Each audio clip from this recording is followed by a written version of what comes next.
Hello, everybody, and welcome to another episode of the TheCivShow podcast, where we suck so you don't have to. I'm your host, Moisos. Raising Zozo. And Nystagmus. Yeah. Yes. That was. I thought you were gonna say a little something else before. No, I just said right after the introduction. You know what? No. Hold on, guys. We had a preemptive moment of calm. I'm gonna put up a new thing. I will gift this sub to the channel if we ever do an intro where one of us doesn't forget what we're supposed to do. All right. Oh, you know, it's because I was fraught with concern to the point that I wanted to pause for a moment before we started, and I want to dedicate this podcast to our good buddy Sharkster, who we're hoping is okay, and he's a little under the weather, not feeling good. And I want to give this shout out to him to help give him the strength to rise up and get well soon. So this podcast is for you, Sharkster, and that awkward pause and the hijinks, that's also for you. Hope you're doing well, buddy. All in the script, guys. So all here. Seems like we're gonna have a little bit more of a low-key podcast today. We're gonna chat more about what's going on with the Civ Give. We're gonna give you guys an expectation of what to see and what you're gonna see there and what to expect, and also talk about kind of the rules and stuff like that around the Civ Give, because it's kind of been a mystery. Everyone just knows we're gonna play, but not how we're gonna play. Yeah, exactly. And you know what I like about that is that, like, and then I think we're gonna talk about something else that's coming up. Is that we just comb over Sunday, and like it's just like it almost never happened, and we just I won a game with help, but I won a game. Yeah, a win is a win. It all matters. Default. When your teammate's so good, you don't even have to do anything.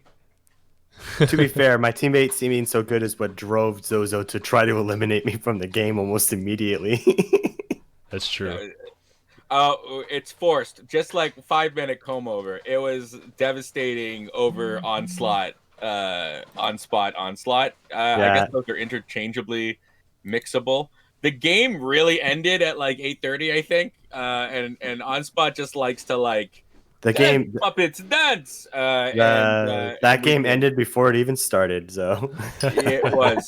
I'm sorry. I think I'm gonna have to invoke a new TheCivShow rule. I call it the Onslaught rule. And when Onspot is on the show, that's not Civ Give. If it's us three and Onspot, we invoke the Onslaught rule, and that is a 3 versus 1, and that's it. Or it'll be like 4 or 5 versus 1, and we'll get a couple computer players, or maybe a community day where we get 3 bonus players, and it's 6-on-1. Oh god! Wow, 6-on-1. Okay, 6-on-1. Maybe we could do it. No, we start with 3. And then the next time we'll bump it up by 1. But no, Nystagmus, you played a great game. You won. Good job. Held 2 cities the whole game, man. It was great. It was fantastic. Almost like the same strat as Korea. Yeah, remember that one time where you did the exact same thing? You didn't have neighbors that were trying to kill you except barbarians? All the barbarians spawned on my side, and none of the city-states spawned on my side. So I'm kind of used to, like, I take out like 1 or 2 camps, and the city-states kind of help me take out the rest of them. There was no help on my side, and I was not prepared for that at all. And I kind of think, I think a little bit of you was just like, and just, he's fine. Look at that army. He's got an army. I'm good. Because even your science was pretty pitiful. Okay, I'm gonna vent there. All right, you had like 14 science. Hey. I had more science than you. Hey. You did. Every time I play Korea, I think I played. I was citing Korea for science for a while.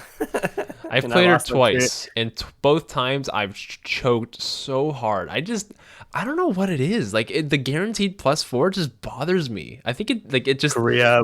One job from 100 games. I think that's what I don't like about her. Is that it's so one dimensional. That's what I don't enjoy. The irony there is that we both got very one-dimensional civs. Yeah. And yours was science and mine was army. The only difference is I had a huge army and your science was not as good as mine. That's not right. I just want to clear one thing up. right? Just one thing's gonna be cleared up. See, there's this meme going on in the Discord about I'm apparently a bully to like any guest that comes onto our show. I'm gonna just point out that both of the hosts of this show have nearly eliminated me from the game on multiple occasions already now, and I haven't done the same to them. And so Moy, back in season 1, it was like the one of the first times I played Civ in a long time. He was Mongolia, I was Germany. He just like attacks me. Okay, there's a reason behind that. I'll get to it. Okay. There was such a good reason behind that. Listen, everybody's a little Russia at one point. Okay, if you don't know, when I first played Civ with Zoe, he gave me the beating. Okay, so this is just a traditional thing that when you're new to the show, you get the beating.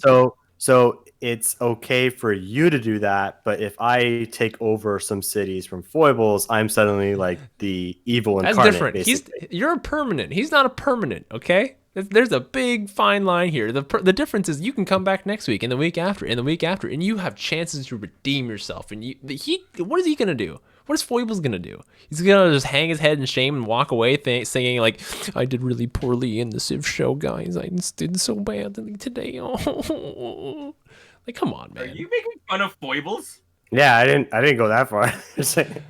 Okay, I'm sorry. That was like outright mockery. That was, oh, I didn't mean it as mockery. I just meant it as a general character. And by the way, was a great sport. He was about the whole thing. He was. At least he wasn't a Zoe about it. I mean, I wish he was. I mean, he wasn't. All right. For all of my rage, Zoe gaslit one of our guests into thinking that he was betrayed, even though the guest was like, "I'm cool. The game's going cool." No, you were betrayed, and you don't believe it. I will. Oh man, you were Van Bradley was betrayed, and that betrayal led to the capture of the letter E. So it all worked out in the end. So for the kind of, let's transition to more of the Civ Give topics. Why don't you transition to why you have the letter E behind you right now? What does that mean? What is it for our podcast listeners? Okay, so for those of you that can't see this and have to listen to me describe it, behind me there is a prison cell. That is one of the most sturdy prison cells that the commonality of Zozo has, and within it is a little prisoner named E, and it's not just any little prisoner named E. It is Van Bradley's E. Okay, that was stolen from him. Well, I think abandoned by him here at the commonality during the draft. And we set up a little operation, and we were able to acquire Van Bradley's E, and we now have it here behind me. It is a guest here in Zozo, and I am actually willing to release Van Bradley's E. And like I'll ship it to him. I'll do a prisoner transfer and I'll send it to you, Van Bradley, if a ransom is paid to the Civ Give, to Extra Life. So really, to not pay this ransom would be to deprive kids of help, and that's just wrong on many fronts. So it's bad enough that Van Bradley abandoned the E. That nobody wants to pay the ransom, and I'm sorry to say, I've held the guards at bay as long as I can. They want a piece of this E, and I said that I would make arrangements if at least part of the transfer fee was paid to make sure that E got some time out at one of our nature reserves nearby. No luck, people, no luck, and I'm gonna share here the link. Okay, so the artist formerly known as Van Bradley, now Van Bradley. If you're a follower of his, a fan of his, well, help him get little E back, get his E back, and help out the Civ Give as well. You got some time. We got what, 10 days, 9 days, 10 days. Yeah, 10 days. 10 days. Yeah. Not really 10 days, more like 9 days. Okay. I don't want to set this prison on fire. I don't want to launch fireworks at it. I don't want to throw it into a fire or into an oven or into a microwave or a shredder or a blender. And I'm not looking for people to pitch ideas for ways that the E could get it. I'm not suggesting people do that. But if they did, they could join us on the Discord in the Civ Give and give ideas for the various things that we could do to E if his ransom's not paid. So is that a good explanation? That was great. Yeah, that is one thing exclusive to the Civ Give that is happening. We have Van Bradley's E held hostage, or Zoe has it held hostage, $250 to free the E campaign, and we will ship the E back to Van Bradley, who will formerly known as Van Bradley, and then we'll send the prison too. The whole thing, Van Bradley, the whole thing, the commonality. We'll send the whole thing at our expense. Okay. Okay. All right. No, it sounds good. Or it could be a prize. That could be a thing too. Oh, send it to a. It could be.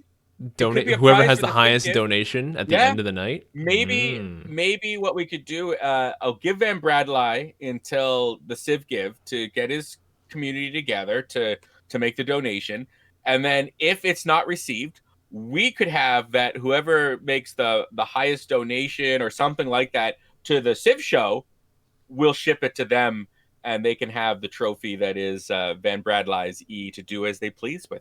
What's left of it. I don't know how much will be left by that time. So other things on the Civ Give that are going to happen, we got to explain the rules of the game. There's a little bit of modified rules here, so let's kind of go through one at a time. So rule number 1. There are no rules. No, kidding. There are no rules. You don't talk about TheCivShow. Yeah, we don't talk about Civ Give. Maximum disaster, tiny map, 9 players, 12 city-states. Oh my god. Go. What? I think everyone would build like one city, and that's about it. It's the one city challenge, yeah. It'd be simultaneous turns, and not everyone would get a city. It'd be like musical chairs, probably. So yes, it is going to be simultaneous turns. Actually, let's somebody pull up the map details, because I can't do that. It's in this. I got him here. Thank you. Well, I can go over the map details. Go through the map. Yeah, go through the map details first. So first thing we're going to do is we're going to TheCivShow tradition. We're going to be playing on online speed, which is kind of out of the element for all the other streamers that are at the Civ Give. So, home field advantage for the TheCivShow here. We're going to be using a large map, and we're going to have anywhere between 2 to 3 city-states more than the default amount for the map size. And we're going to be playing on Pangea.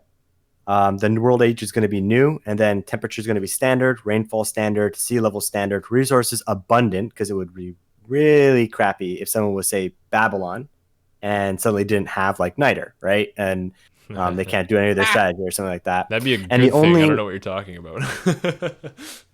Well, I want everyone to have a good time. That's the difference between me and you. Yeah, and I want them to not have Niter, so 8 of the 9 people have a good time.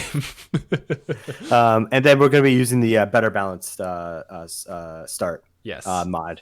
And so those are the major map details that we came up with. Yeah, I think the fever is kicking in for Sharkster there, because simultaneous turns are like pretty innovative once you get past being really good at moving your units first, like Moy or Onslaught. Very good at moving their units around. I have to tell you, that was probably the worst part. Let me just finish this mini rant. That was the worst part about playing Onslaught, was his Onspot. He was so fast. He's so fast, and he's so good at rotating it like a freaking, like I almost swore there, like a freaking Roman legionary, where you're tired, okay, move you back and forth and back and forth, and it was so frustrating. And then on top of it, he had the defender, so like everything I threw at him 5 damage each. It was so disabling. Anyways, neither here nor there. Go ahead, Nystagmus.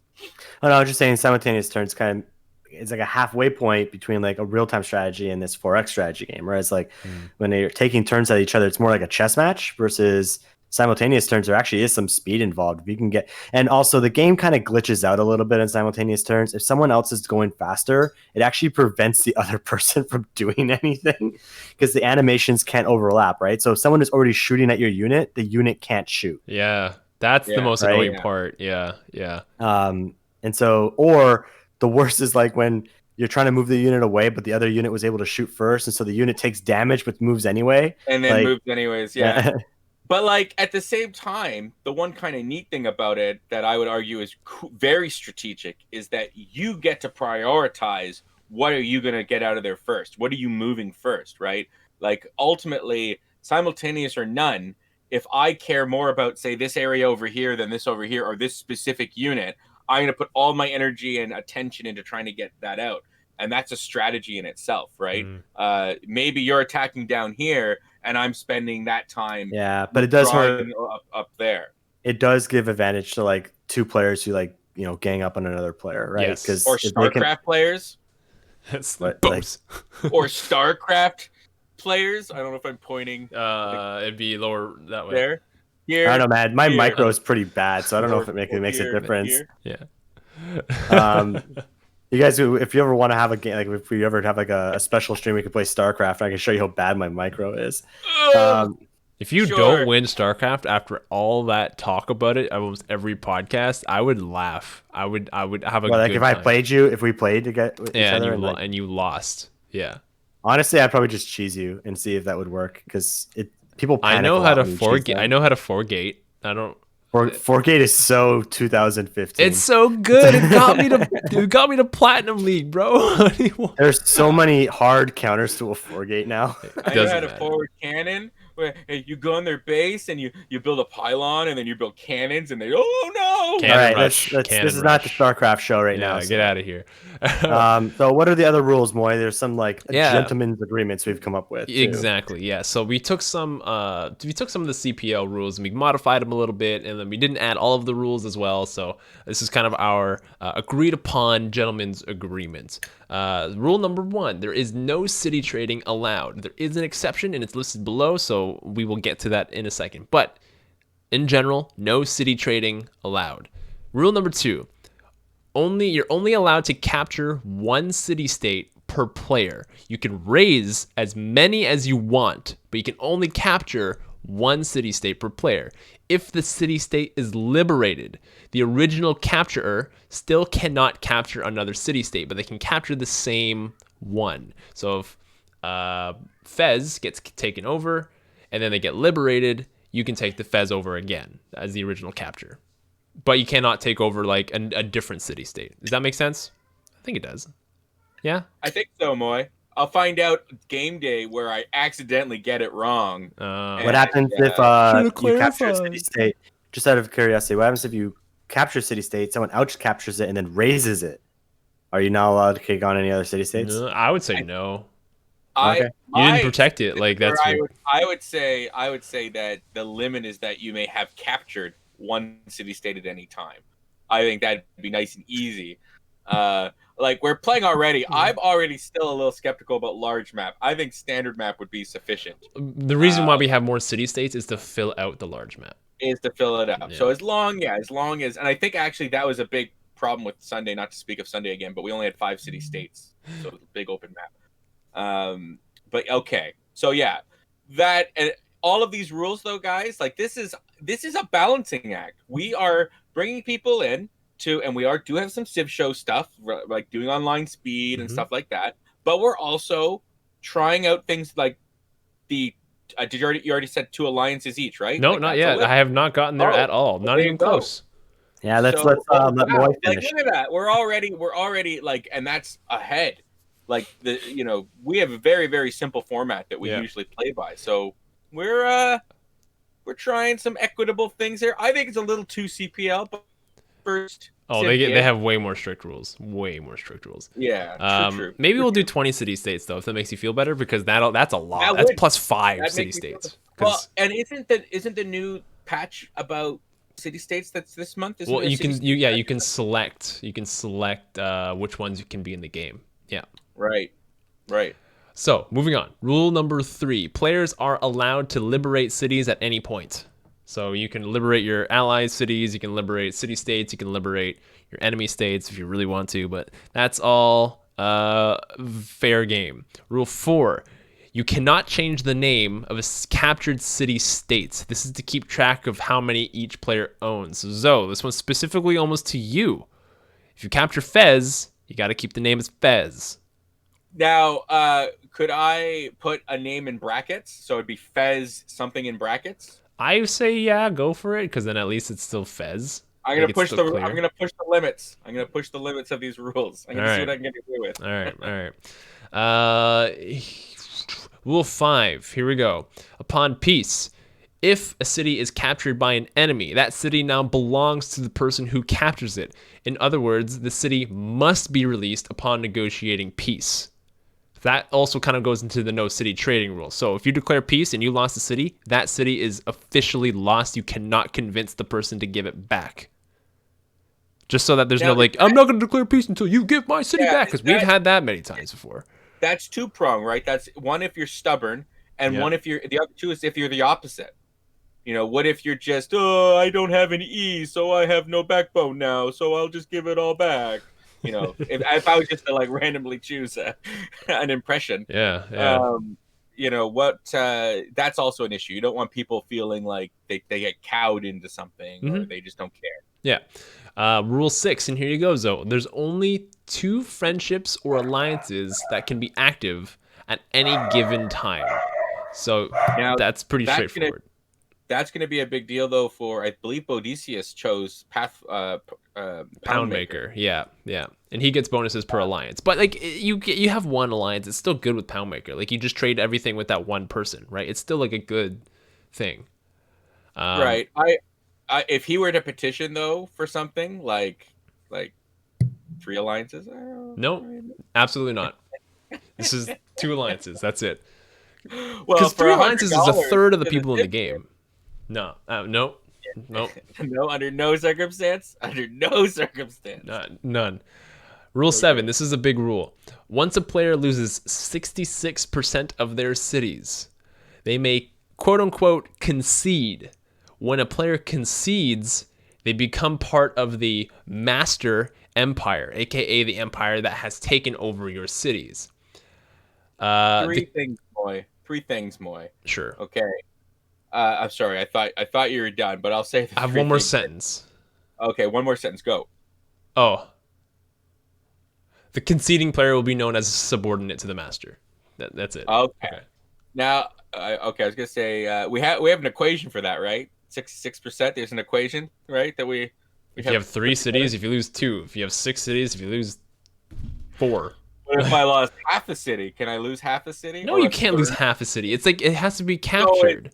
So it's like 66 round up to the nearest percentage of 2/3. If you have 7 cities, you lose 5. Because 4 would be less than 66, and 5 would be above 66. So it should be round up or round down. If you have to go 66 and over, how about that? And that's Mr. Exact. It is optional. Sure. But once you agree to it, you're a vassal. You're a subordinate, a vassal. Yeah. I prefer the term vassal. Whatever, man. You do your terms. We'll do our terms. As long as everybody's on the same page. Rule 8. The subordinate acts on the master's behalf and are a permanent friend/ally to the master. This does not count towards the restriction of 2 allies in friendships. So this is where you can get 3 allies. Okay? If you are if somebody is your subordinate, they're a permanent ally. Yep. Or friend. If there's no allies left, then you have to be their friend. And then this is where it can bypass the city rule or city trading rule. Rule 9, the master can give back any of the subordinate cities if they choose so. This bypasses the no city trading rule. This is to prevent having one person on one city and they lose it to loyalty. So, like, if they can give them back, they kind of have their empire, but they're still an alliance to the master. And if the subordinate wins, then it is the master's win. That's kind of how it rolls. Interesting. How many rules was that? 9? That is 9. We have 9 4 more to go. 4. Oh, we have 4 more to go. We have 13 rules. I'll save my comments. Oh, I'm sorry. Sorry. Well, I just said one. If a subordinate were to win a game, the game is in turn won by the master. Right. It's their one by, but they can technically say, "Yay, my master won!" Yeah, exactly. Rule 11. This one's kind of like a easy-ish kind of rule to understand. You cannot generate relics from a subordinate. So you cannot sacrifice your missionaries and your apostles to your subordinate to get relics. That's not cool. Cool? All right. Bopa. So this rule is straightforward too. Rule 12, no private communication. All communication must be done in voice chat. There are some exceptions to this.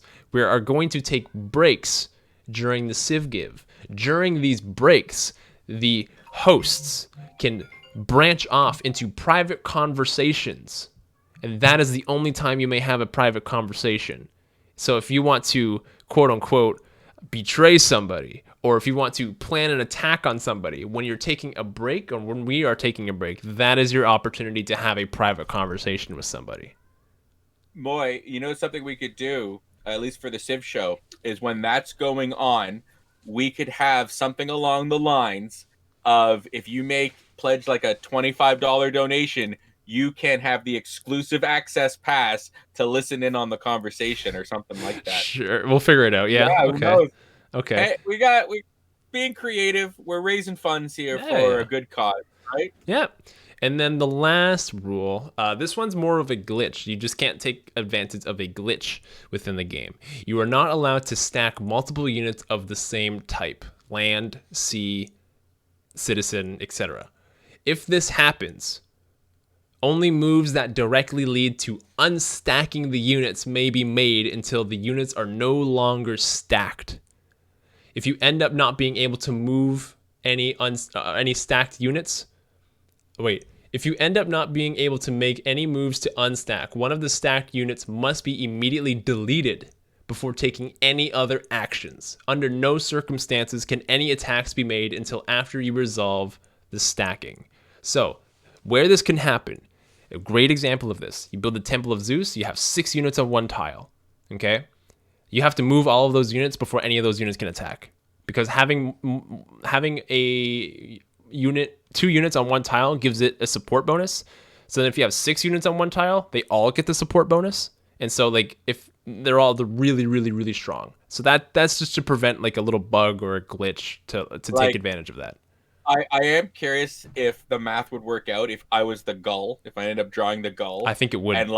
Would it be like plus 12 if you're, and then if I end my turn, just end my turn like at the end of each turn, don't move anything. Just being in proximity to my capital, I get on just from 1 hex, I get plus 12. Yeah. That would be pretty sweet. Yeah. And you're not allowed to do that in the Civ Give, so I wouldn't have even thought of it until now. Right. You probably don't think about it, and then it happens, and like, no one said anything. What do you mean? I'm doing it now. So like now you can't. So, it's been clarified. So those are all the rules, right? Yeah. But someone asked a really good question in chat that I would like to clarify. If there's so, what happens with World Congress? Are we allowed to talk? Or is everybody silent? I say since there's so many people, you can try to persuade people. That's my opinion on it. What do you think? I believe that if there was any rule that I would be down for, it would be something like at World Congress, we have a simple Model UN sort of thing going where there's just an initiative. If you want to speak, and maybe it's like everybody gets 1 speak and 1 rebuttal, but like we don't need to hear from everybody. But a protocol for World Congress, I think, would be very, very, very interesting. If we can make it nice and simple. Okay, I like that. No, I want there to be, let's like actually make this a World Congress. Like the people from Babylon have the floor. And he comes in and he's like, I think we have to vote for double the ivory. The elephants are very important and we need them in our land. We need to have more ivory for everybody. Vote for ivory.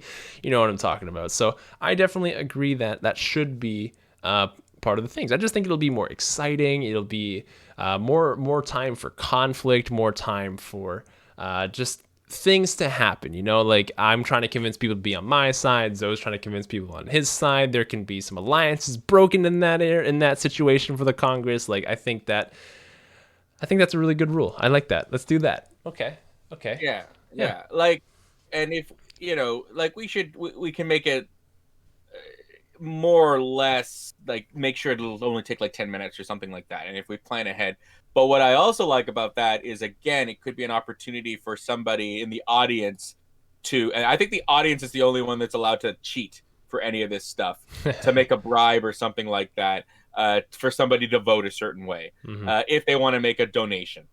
And audience, we will come up with all sorts of wacky ways that you can pledge during the show, to sway us one way or another.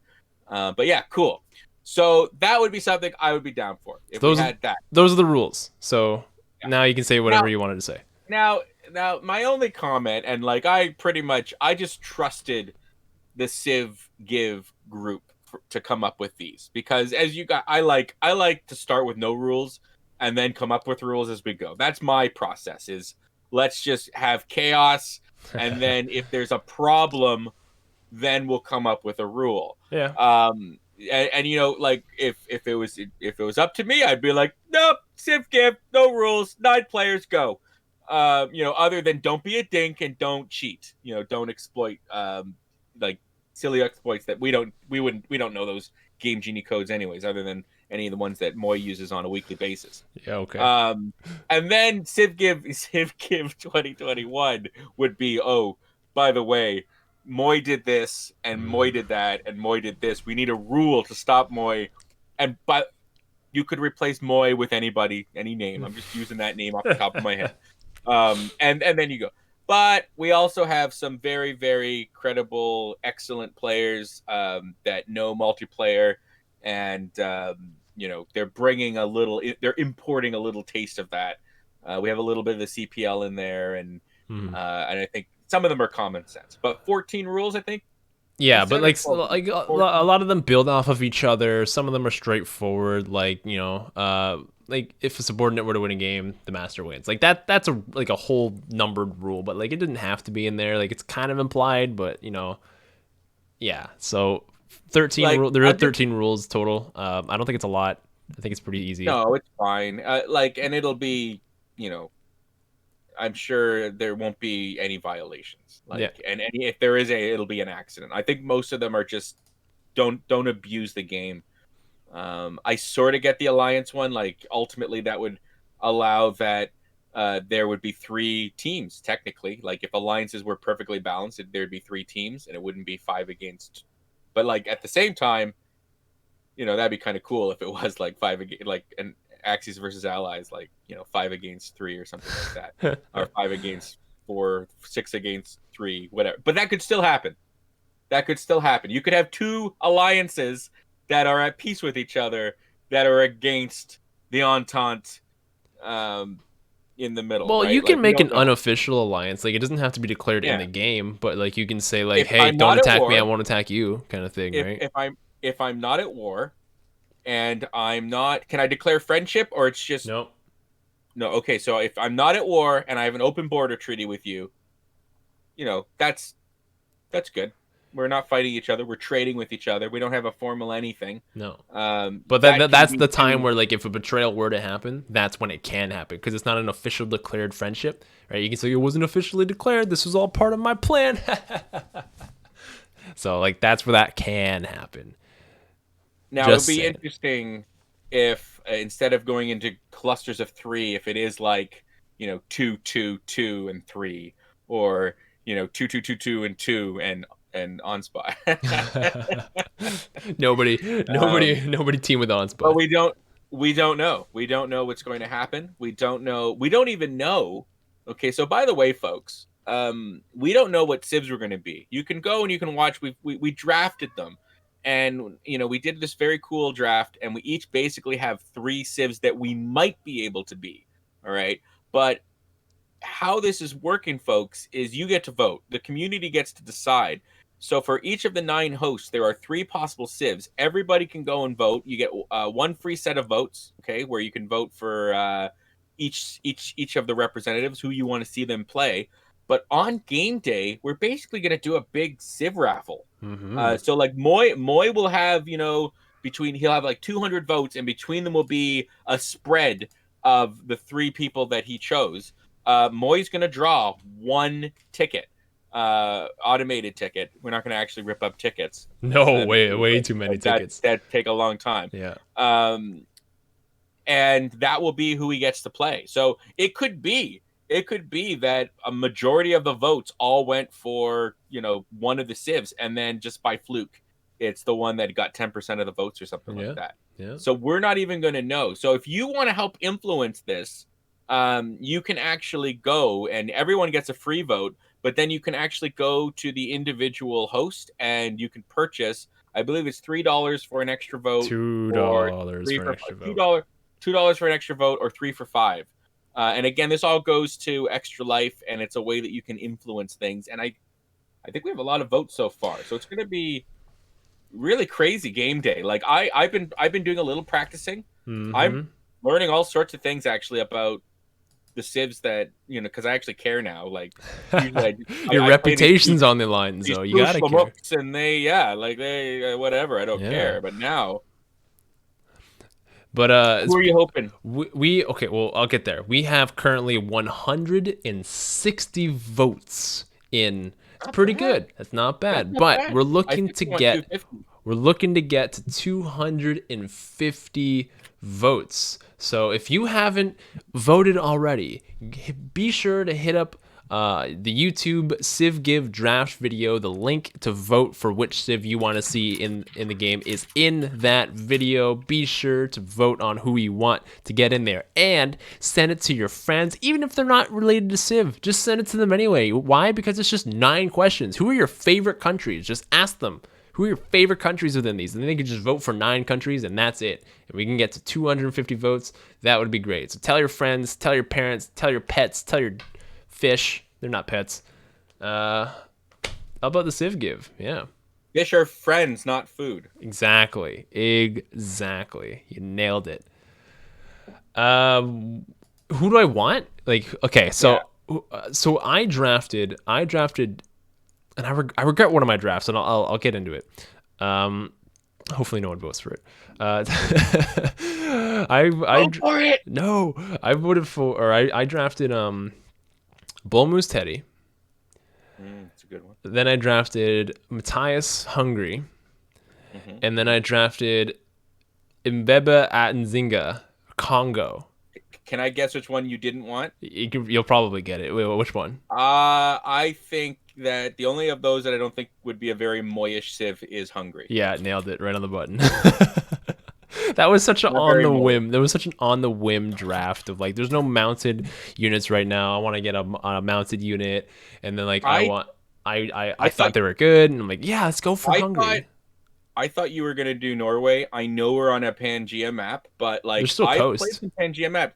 There's not just coast. There's like giant inland seas. They're like, split in a way that if you do it right, you can canal them through. It's actually probably one of the more interesting of the map types. Why I didn't draft Norway was because their unit is good early, and I didn't want to go to war early. Like that wasn't part of my strategy, and so in order for me to like use them effectively, I'd have to declare an early war, and then that just makes an enemy for life, pretty much. And so I didn't think that was in my cards. Like I can't afford to do something like that, so I didn't draft Norway. I should have drafted another naval civ. One of them was going to be Indonesia, but then that got taken by foibles, and so I regret. I should have drafted Dido. I should have drafted Phoenicia. I kind of regret it, and I looked back at it, and I thought of all these cool strategies I could have done by changing capitals. Because if you get vampires, the vampire castle, all the yields go to the capital. So if you change your capital around, then suddenly you can get all your cities going up and running. Yeah, man. I'm like, damn, I should have picked Dido. That's really cool, because that's like the only civ that can, like, anyone who used to play civ long ago, that was just a thing you do. You could and move it. That's the only civ. That's the only civ. Yeah. Civ 4, you could like build like one of the national wonders was like a mini cabin. Yeah. Who did you draw, and who do you hope you get? I got Aztecs, Canada, and Eleanor, English Eleanor. What the?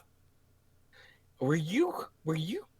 Hi. I think were you drinking? I think that Earl Grey tea. What a crazy all over the map. Those are outliners, man. Those are outliners. And I honestly do not care which one I get.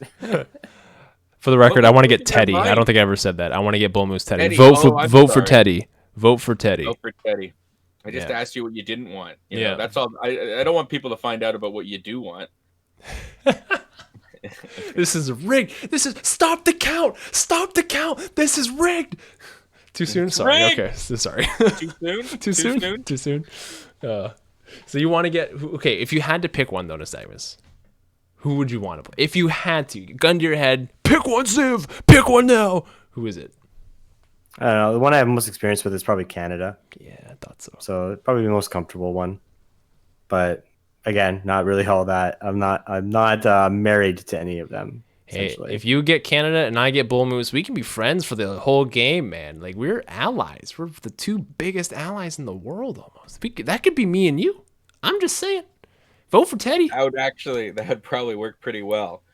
You know, it's interesting with Canada. I've been using the vampires more, and like the vampires are really cool. They're really good. I wonder if Canada was able to pull off the Tundra Aurora with work ethic and vampires, how crazy Ottawa could become. Because like I think does every castle channel to the capital? Yes. Every castle channels resources to the capital, right? That'd be that's not Canada's game. Like, obviously playing domination is not the way one technically usually plays Canada, but like that productivity could be pretty insane. Be interesting to see. So, right? Especially with Canada's Tundra setup. So who did you draft, and who did you want? Haven't I talked enough? Yeah, well, everyone else went, so you gotta go. So I chose the Mali, the Mayans, and the Gaul. And I've been practicing a little bit. I tried to get at least an hour of practice in, and it was tough because like when I first started, I was like Mali. I want the Mali. That's the number one I want. But like I just to see, I would restart games just to see like the odds, and usually I got desert. Most of the time Mali's going to get desert, but not always. And when they don't get it, you have to suddenly change your tactic or go searching for desert, and that's really risky. So I almost thought a shoe in Mali that's who I wanted to be. So I started practicing with the other two, and I gotta say, wow, like I think I only played the Mayans the one time when they first came out. I think I won that privilege of being able to play the Mayans, and Maya is surprisingly awesome with vampires. Anyone's good with vampire. I know. I've got this newfound respect. I've always I just assume Owls of Minerva or Voidsingers. Those are usually what I'm going to go for. Yeah. Just not hermetic order, which I have a comment on that later. Just remind me to bring it up. Yeah. So, the Maya, very, very interesting, especially on a Pangea map. Lots of possibilities there. But the problem is I'm not a very good city builder, or I'm not as good as Van Bradley or one of the others. Peppermint Butler is one of the best city builders I've ever seen. Or Butler, sorry. Yeah. Butler. And then with the Gaul, I think I love them. I think they're just so much fun. Yeah, they're good. So I think for Civ Give, the best option for me is if I get the Gaul. I think that is the best option for me to actually win the game with my play style and my fundamental understanding of them would be the Gaul. But the hardest one will be the Mayans for me.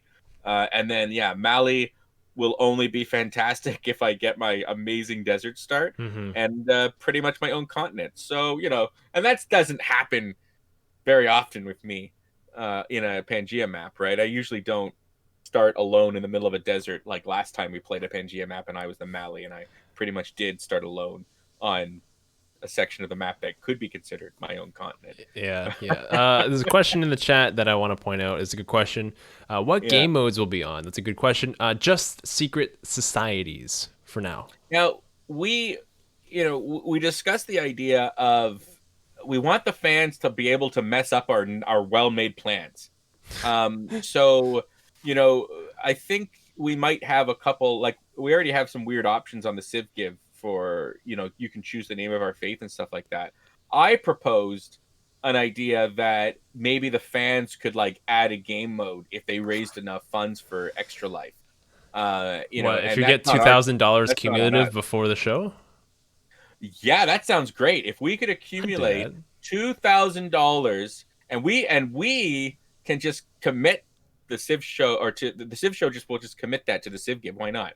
We'll just if we raise $2,000. If the whole team, the whole Civ Give team, the whole team. So we're currently at $674 right now. If we can raise, so between now and 2 p.m. Eastern Standard Time, that's an hour before or 2 hours before the show, so 3 p.m. If we can raise that, we will add a random game mode.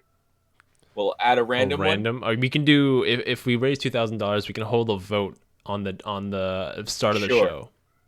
Sure. All right. I think people would vote for Heroes, and that's gonna be absolute just. Oh, jeez. He smashed my wonder. No, okay. If there's Hercules, you're not allowed to do that. They might fix that by next patch, though. Actually, which is on December 17th. It's coming 3 days before the Civ Give. Oh, that's close. Like part of that patch is they're fixing Hermetic Order. That was not what I wanted to say, but part of that patch is they're going to fix Hermetic Order. I'm so curious on what they're going to do and if it's going to be viable. What I wanted to say about Hermetic Order, I posted a YouTube comment on what was it? The Civilization 6 game update December 2020. So this is where they introduced like the Hermetic Order change. My comment was, please tell me there are increased spawns of ley lines in not snow and desert. Could Hermetic Order be an actual option? I got an interesting reply. Ready to hear this? I'm not calling this person out. I'm not going to say the name or anything. I just thought this was interesting, and I want to hear other people's opinions on this. Or you can just always get good. Hermetic Order is already OP as it is. You don't need any more help. Thoughts? Yeah, that's pretty not true. Yeah, thank you. Like the other three are consistent. You don't have to worry about what the map is doing. It's always going to be great and work. The Hermetic Order does care, and honestly, I think the bonus is a piece of stinking, burning dumpster fire.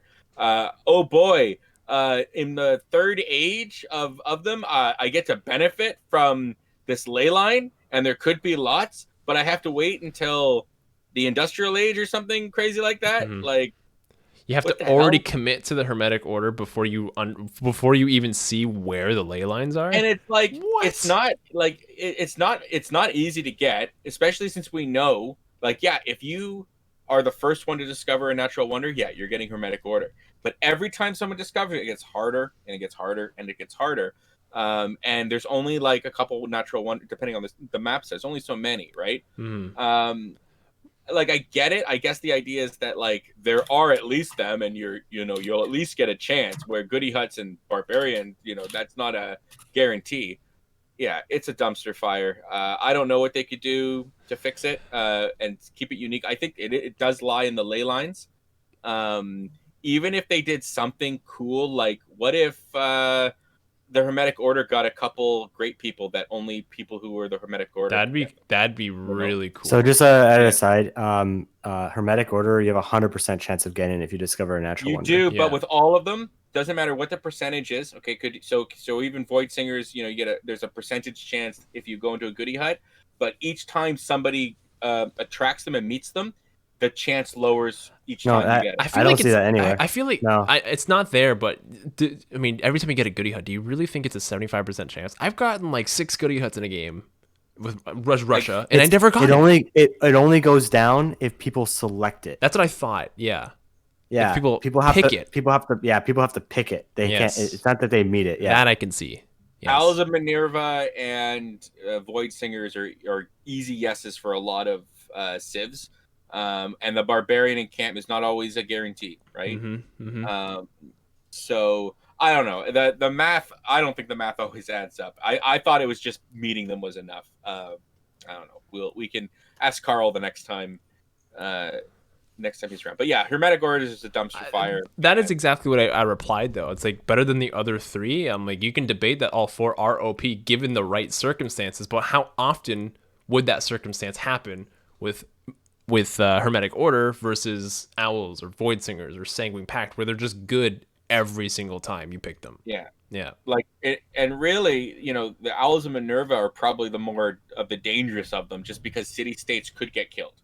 But they will always get right off the bat. To be fair, Hermetic Order is like really powerful if you have ley lines, like a lot of them. Given the right circumstances, that's what I mean. Sure, right? But it is still very circumstantial, and actually, sometimes too many ley lines is a bad thing. I had a game where I was the Zulus, and there was just too many ley lines, and it wasn't the city couldn't grow, and I had a hard time just getting the great people needed. But I was like, I'm gonna try it. I'm gonna try Zulu with Hermetic Order. Why not?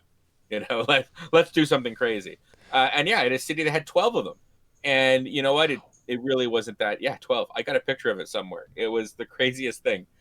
I thought you would really like their building though. It's not that great. Like it doesn't. Yeah, I wish it gave more production. It gives like 2, 3. And the other thing is gold.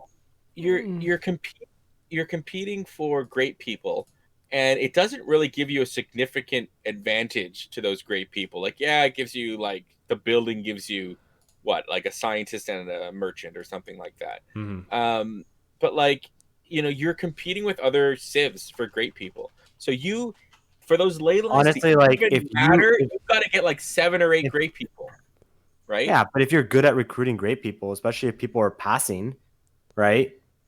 Like this allows you to not really care as much about passing on great people because you get +1 yield forever for the rest of the game. If I'm focusing on great people, I'm not doing other things, and so I'm building up things that'll get me great people. Fantastic. I'm neglecting other things like science and army and production or whatever, because I'm focusing on accumulating great people. And I don't get a bonus for that until the 3rd age for the secret society. Right.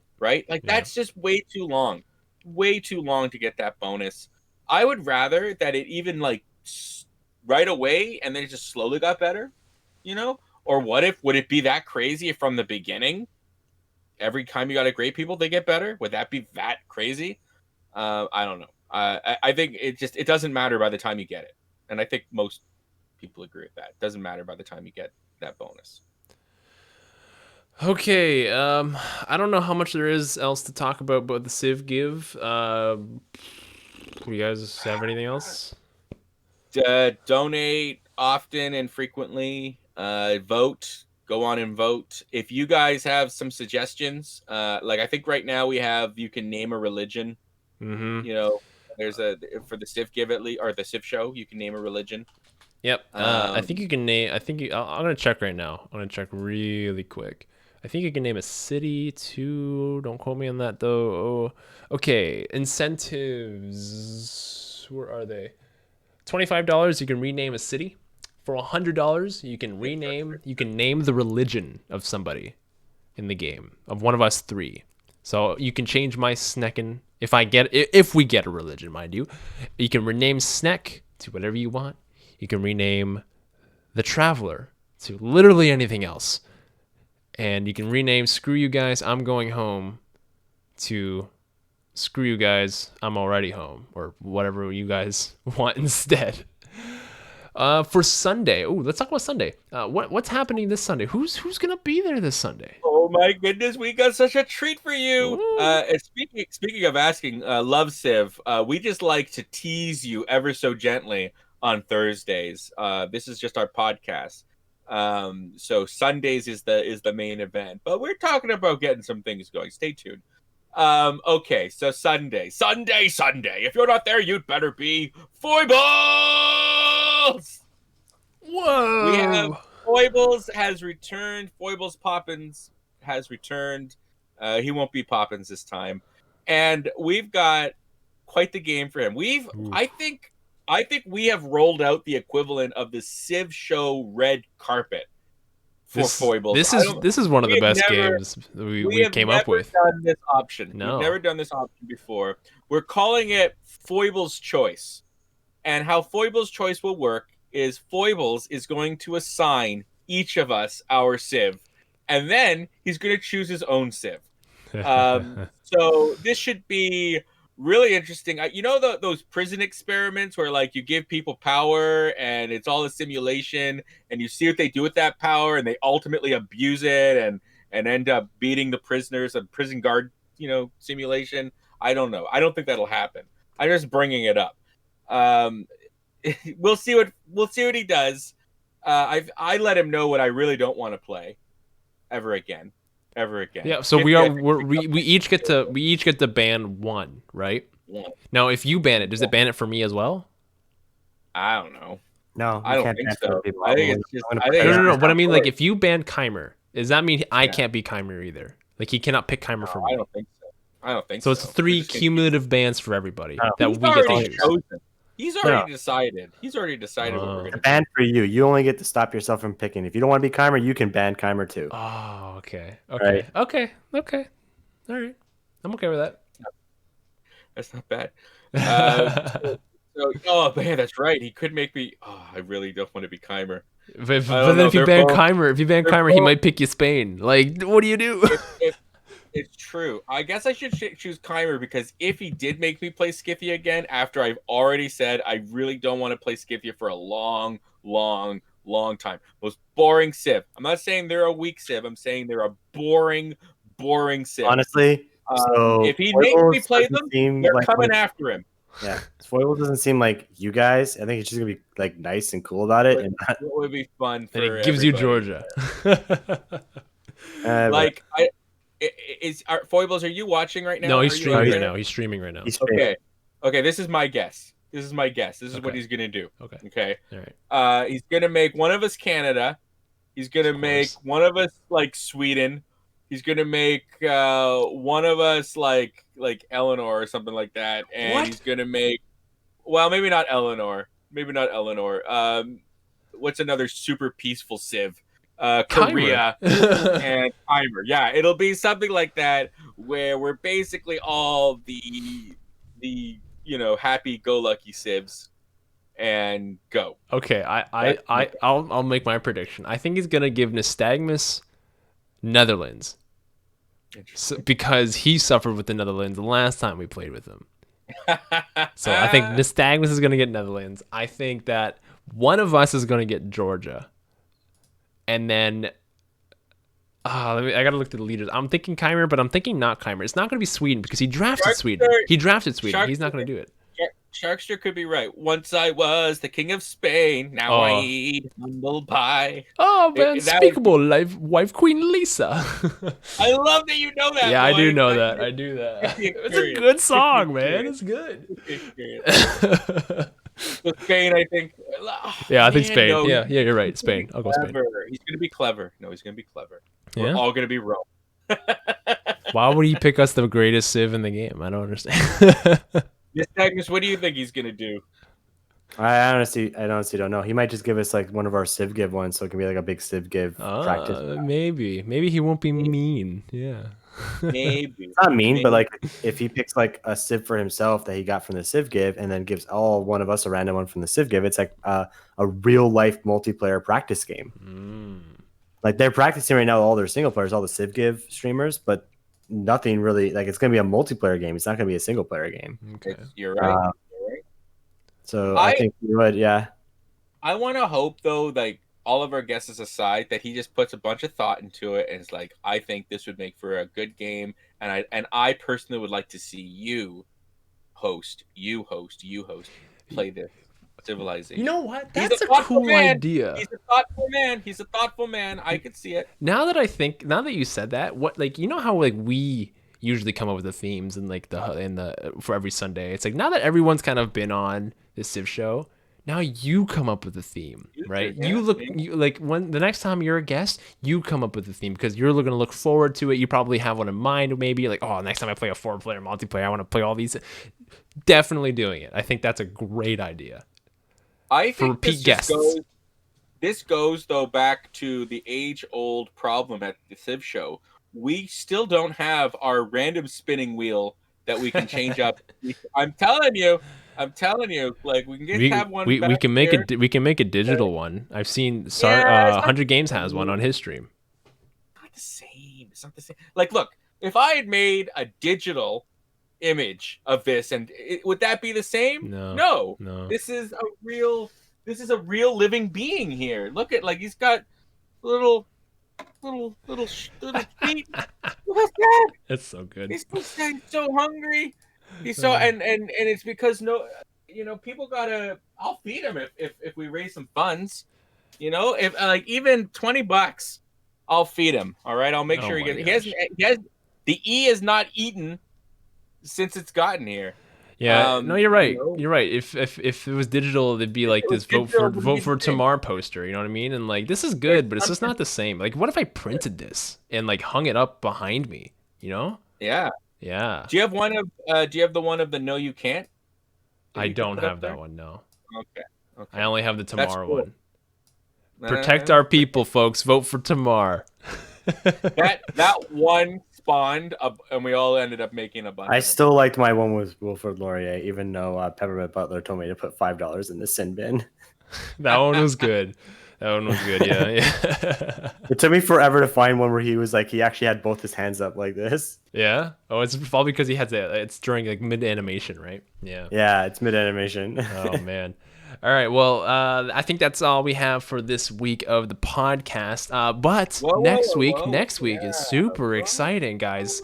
Super exciting. If you haven't already, if you don't know and you haven't submitted any questions, we have the lovable Christopher Tin on the podcast next week. It'll be a pre-recorded session, so there will be no live questions. But if you want to get in your questions, submit them on Discord, on our Discord. I'm putting it in the chat right now, and it'll be in the show notes as well as the YouTube description. Join our Discord. There's a section called Podcast Questions. Put it there. There's already a couple of questions that have been submitted for Christopher Tin. So be sure to get those questions in before Monday the 14th. Got it? Cool. Right on.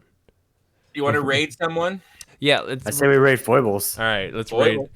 But if you haven't already followed us on Twitter, you definitely should follow us on Twitter. It's where we post all of the Civ Show and Civilization updates, as well as some good memes, good roasts.